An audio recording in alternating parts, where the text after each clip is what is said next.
प्रश्न नंबर 109। कोई व्यक्ति अपनी आय का 80% खर्च करता है।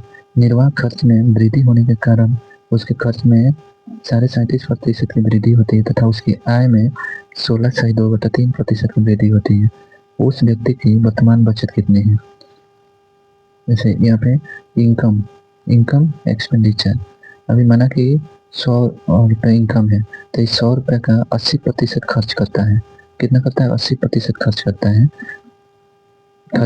इस 80% में मतलब 100 का 80% मतलब 80 रुपये। 80 रुपये 80 रुपये में बोल रहा है कि 80 फिर ये तो 80% खर्च करता है। अभी बोल रहा है कि इस 80 रुपया पे 37.5% की वृद्धि हो रही है। मतलब खर्च में कितना? 37.5% की वृद्धि, मतलब 80 प्लस 80 का 37.5% मतलब 35 दूना 70, 75/2 प्रतिशत मतलब 100। इतना वृद्धि होता है, इतना वृद्धि होगा तो कितना हो जाएगा? इससे ये खत्म, 2 चौका 8, 15 पचे 75, 5 दूना 10, 2 दूनी 4, तो 15 दूना 30, 8 30, 80 30, 110, यानी कितना हो गया? 110। और इधर इनकम कितना है? पहले से 100 रुपये माना है, और इसमें बोले उसकी आय में 16.2/3% की वृद्धि। 100 पहले से है और इतना वृद्धि होगा तो कितना हो जाएगा? 116.2/3%, है ना? इतना रुपया हो जाएगा। तो टोटल मतलब इनकम में से 116.2/3 माइनस एक्सपेंडिचर करेंगे तो हमारा टोटल सेविंग हो जाएगा, इक्वल टू सेविंग। तो सेविंग कितना आ गया? 6.2/3 रुपये। इसका मतलब 36, 18, 20/3। अब 20/3 कितना प्रतिशत है? तो प्रतिशत निकालने के लिए क्या करेंगे? 20/3 गुने इनकम का टोटल इनकम कितना है? तो जाते हैं 350, 3/350। क्यों 3 इसके नीचे करेंगे तो ये उलट जाता है, तो 3 से 3 खत्म, गुने 100 हो जाएगा परसेंटेज के लिए, तो इससे ये खत्म। 7 पच्चे 35, 5 7 35, 5 दूना 10, यानी 20 दूना 40/7%। इसका मतलब कितना हो गया? 7 पच्चे 35, 5/7%। आंसर हो गया 5, सही 5/7%। ये हमारा आंसर हो गया। आंसर कितना हो गया? बी। आंसर कितना हुआ? बी। नेक्स्ट क्वेश्चन पे चलेंगे। नेक्स्ट क्वेश्चन क्या है? 110।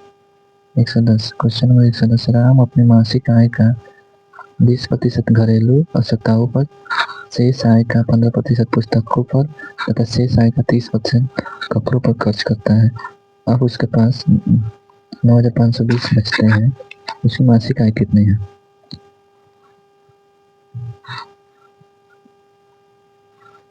ऐसे प्रश्नों में क्या करेंगे? माना कि 100 रुपये मासिक आय है, कितना? टोटल 100% रहता है, तो 100% को निकालने के लिए क्या करेंगे? यहाँ पे 100 रुपये हमने मान लिया, 100 रुपये हमने टोटल मासिक आय मान लिया राम का। इसने 20% इस 100 रुपये का इनकम कितना है? 100 रुपये। इस इनकम से मासिक इनकम कितना है? 100 रुपये हमने माना है। इसे 20% घरेलू पर खर्च करता है, तो 20% इसमें 20% मतलब 100 का 20% 20 रुपये, तो 20 इसमें से लेस करेंगे तो कितना बचा? शेष कितना बचा? 80 रुपये बचा।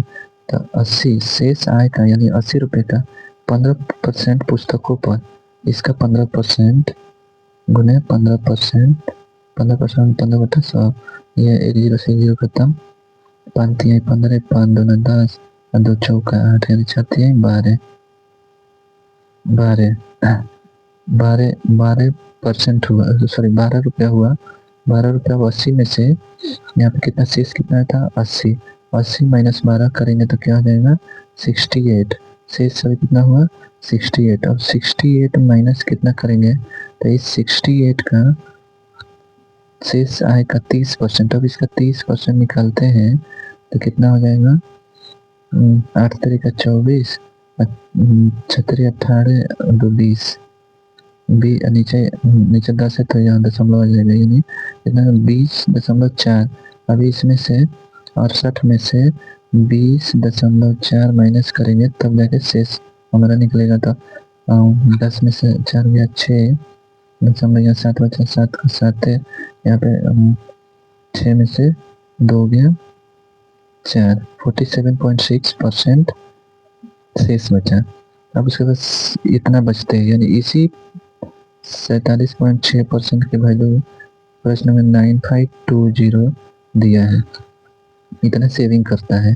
इसलिए 1% की वैल्यू कितना हो जाएगा 9520 बटा 476 गुना 100 करेंगे, और ये दशमलव को हटा दिया हम तो यहाँ 10 से और गुना करेंगे। अब इसको काटेंगे तो ये 2 बार में कटेगा तो कितना 20 हो जाएगा, यानी कितना आ गया ये 20, यहाँ 2 1 3 0 तो 3 0 ये चिपका देंगे। यह हमारा उस राम का मासिक आय हो गया। राम का मासिक आय कितना हो गया 20,000, कितना आंसर हुआ 20,000, मतलब सी आंसर हो गया। Next question, question number 111, Natasha ने अपने मासिक वेतन का 45% खरीदारी पर खर्च करने का निर्णय लिया। 11,475 रुपये खर्च करने के बाद उसे ज्ञात हुआ कि यह धन उसके द्वारा खर्च किए जाने वाली राशि का 60% था। नताशा का वेतन कितना है? नताशा ने कितना 45% खर्च करने का डिसाइड किया, कितना पूरे ओवरऑल 45% ही खर्च करना था। उसने इतना अमाउंट खर्च किया, 11,475 खर्च किया। बाद में उसको पता चला कि इस 45% का 60% इसने अमाउंट को खर्च किया, यानी 45% का 60% वैल्यू कितना होता है, इससे ये खत्म 5 दूना 10 5 45 और 2 3 6 यानी 27%, ये परसेंट यानी 27% खर्च किया है। इसने कितना खर्च किया 27%। अब इसी 27% का वैल्यू प्रश्न में कितना दिया है 11,475 रुपये, इसलिए 1% की वैल्यू कितना होगा 11,475 बटा 27, 9 3 27, 9 एकम 9, 2 18 18 6 67 63 4 55 45, और फिर ये 3 से काटेंगे तो 3 चौका 12, 3 चौका 12, यहाँ 3 दूना 6 25 यानी 425, इसीलिए 100% की वैल्यू कितना हो जाएगा 100%। इसमें 2 जीरो चिपकाए तो इधर भी 2 जीरो चिपका देंगे, ये हमारा आंसर हो जाएगा, यानी 42,500, सी हमारा आंसर है।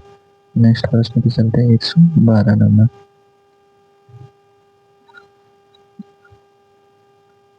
मिस्टर अग्रवाल ने अपने धन का 30% भाग अपनी पत्नी को दे दिया, शेष धन का आधा अपनी पुत्री को दे दिया तथा बचे हुए धन को अपने 5 पुत्रों में बराबर बांट दिया। यदि प्रत्येक लड़के को 14,000 रुपये मिले हो तो उसके पास कुल कितना धन था? मिस्टर अग्रवाल ने अपने धन का 30% भाग पत्नी को दे दिया, यानी वाइफ को कितना दिया, वाइफ को कितना दिया 30%, यानी टोटल 100% है, इसमें से 30% दे दिया तो बचा कितना, बचा 70%। शेष धन का आधा अपनी पुत्री को दे दिया, 70% का आधा कितना हुआ 35% किसको दिया, डॉटर को दिया, डॉटर को दे दिया तथा बचे हुए धन को बचा इसमें कितना 35 डॉटर को दे दिया, बचा 35%, यानी शेष कितना बचा 35%। धन को अपने 5 पुत्रों में बराबर बांटा, यानी 5 में बांटा, यानी 5 से भाग करेंगे तो कितना 7% प्रत्येक पुत्र का आया, यानी सन का कितना प्रत्येक सन का कितना मिला 7%। इसी 7% का मतलब प्रत्येक लड़के को इतना मिले, इसी 7% का वैल्यू कितना दिया है क्वेश्चन में 14,000। 1% का वैल्यू कितना 7 दूना 14, 2,000 1% का, इसलिए 100% का वैल्यू कितना हो जाएगा, यहाँ 2 जीरो चिपका है तो यहाँ भी 2 जीरो चिपका देंगे, कहीं जहाँ से 1,000 से 2 लाख, यानी आंसर कितना हो गया 2 लाख बी। Question number 113। एक विद्यालय में छात्राओं का 1/5 भाग तथा छात्रों का 1/4 भाग 12 वर्ष से कम आयु के है। यदि विद्यालय में कुल 1000 विद्यार्थी हो तथा इनका 2/5 भाग छात्राएं हो तो 12 वर्ष तथा उससे अधिक आयु के कितने प्रतिशत विद्यार्थी हैं?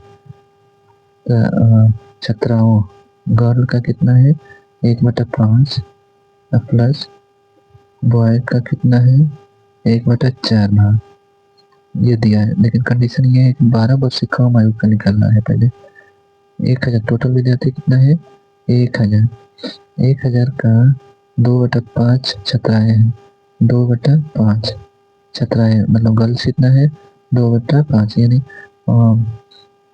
10 200 2 दूनी 400 400 कितना क्या है 400 गर्ल्स है ये गर्ल्स है तो बॉयज कितना हो गया बॉयज 600 हो गया। अब यहाँ पे 400 गर्ल्स का 1/5 प्लस बॉयज कितना 600 का 1/4 तब 15/40 80 हुआ। यहाँ 15 चौके 60 150 यानी क्या होगा 0 8 5 13 के 3 यहाँ 230 यानी ऐसे 230 विद्यार्थी है जो 12 वर्ष से कम आयु के हैं 12 वर्ष से कम आयु वाले कितना है 230 और टोटल कितना 1000 विद्यार्थी है 1000 विद्यार्थी में से 230 विद्यार्थी माइनस करेंगे तो कितना आ गया तो कितना है 770 विद्यार्थी जो 12 वर्ष से अधिक आयु के हैं तो इसी का परसेंटेज निकालना है तो 770 बटा 1000 गुने 100 करेंगे तो इसका प्रतिशत निकल जाएगा 100 मतलब इससे यानी 77% ऐसे विद्यार्थी है जो 12 वर्ष से अधिक आयु के हैं 77%। ये हमारा आंसर डी हो जाएगा। नेक्स्ट प्रश्न देखेंगे प्रश्न संख्या 114 दिया गया है कि ए की आय 10% इक्वल टू बी की आय का 15% तक इक्वल टू सी की आय का 20% है। यदि ए बी सी की कुल आय का योग 78,000 हो तो बी की आय कितनी है? देखिए ए गुना 10% इक्वल टू बी गुना 15% इक्वल टू सी गुना 20% ये दिया हुआ है। अब इसको हम रेशियो में करेंगे तो कितना हो जाएगा 100 से 100 कट जाएगा। यहाँ 5 दूना 10 5 3 15 या 5 चौका 20 यानी ए बी सी निकालना हो तो क्या करेंगे यहाँ ए रेशियो बी करेंगे तो कितना आ जाएगा ए इक्वल टू 3 और बी इक्वल टू 2 तो 3 रेशियो 2। उसी तरह बी रेशियो सी करेंगे तो कितना आ जाएगा बी का वैल्यू 4 और सी का वैल्यू 3। अब इसको कैसे निकालते हैं ए बी सी निकालना हो तो A ratio B ratio C निकालना हो तो क्या करेंगे पहले ये दोनों से मल्टीप्लाई हुआ तो 4 3 12 रेशियो फिर इससे 4 दूना 8 रेशियो अब इससे लास्ट वाले से 3 दूना 6 यानी इसको और करेंगे छोटा तो क्या होगा ए बी सी तो 2 बार में काटेंगे तो 2 छक्का 12 और 2 चौका 8 2 3 6 यानी फाइनली रेशियो कितना है ए बी सी का 6 4 3 यानी कुल मिला के कितना हो गया 6 4 10 3 13 रेशियो हो गया। इस 13 के वैल्यू प्रश्न में कितना दिया है 78,000 78,000 तक कितना मल्टीप्लाई है 78 6,000 से मल्टीप्लाई है 6,000। तो अब क्या बी की आय कितनी है तो बी कितनी है 4 तो इधर 4 में कितना का मल्टीप्लाई करेंगे 6,000 का तो 6 चौका 24 यानी 24,000 किसका बी की आय हो जाएगा। बी की आय कितना हो जाएगा 24,000। ये हमारा आंसर सी।